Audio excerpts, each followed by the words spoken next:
আমার আসনের অন্তত হচ্ছে 1,00,000 ভোটারের নতুন ভোট, 1,30,000 ভোটারের প্রথম ভোট হচ্ছে আপনার এই ভোটটা। তো সেই জায়গায় একটা আগ্রহ রয়েছে, উৎসাহ রয়েছে।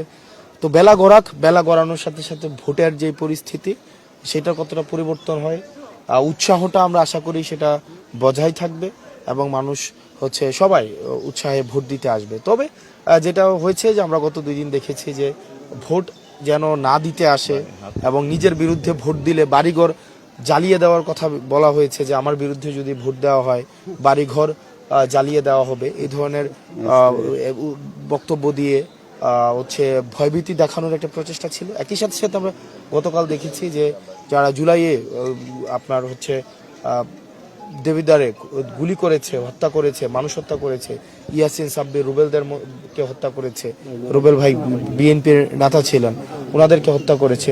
তারা আবার হচ্ছে তারপরে হচ্ছে ঋণ খেলাপি যিনি আছেন তারা একসাথে হচ্ছে ভোট যেন সুষ্ঠু না হয়, ভোট যেন মানে উৎসবমুখর পরিবেশটা যেন বজায় না থাকে, সেটার তারা চেষ্টা করছে। গতকাল সেটা আমরা বলেছি। এই তো আশা করি বেলা গড়ানোর সাথে সাথে যত বেলা গড়াবে আমরা ততই বিজয়ের দ্বার প্রান্তের দিকে আমরা যেতে থাকবো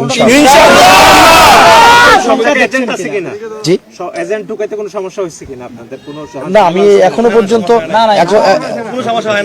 এখনো পর্যন্ত আমরা হচ্ছে কোনো ভোট কেন্দ্রে মানে এই যে টেকনিক্যাল এবং প্রক্রিয়াগত কোনো জটিলতা আর বিষয় আমার কাছে এখনো খবর আসেনি। যদি কোনো প্রক্রিয়াগত কোনো জটিলতার বিষয় আসে সেক্ষেত্রে অবশ্যই আমি জানাবো।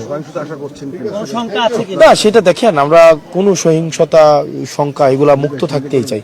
ভোট একটা উৎসবের হবে, ভোট তো ভয়ের না।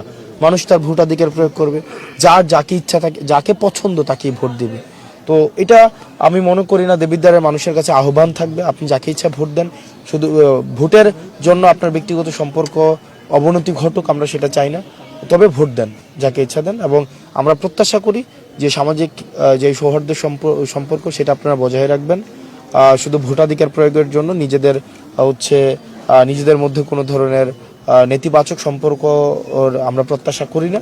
এবং এখনো পর্যন্ত বেলা গড়ানোর সাথে সাথে এই বিষয়গুলো নিয়ে আসলে মন্তব্য করা যাবে।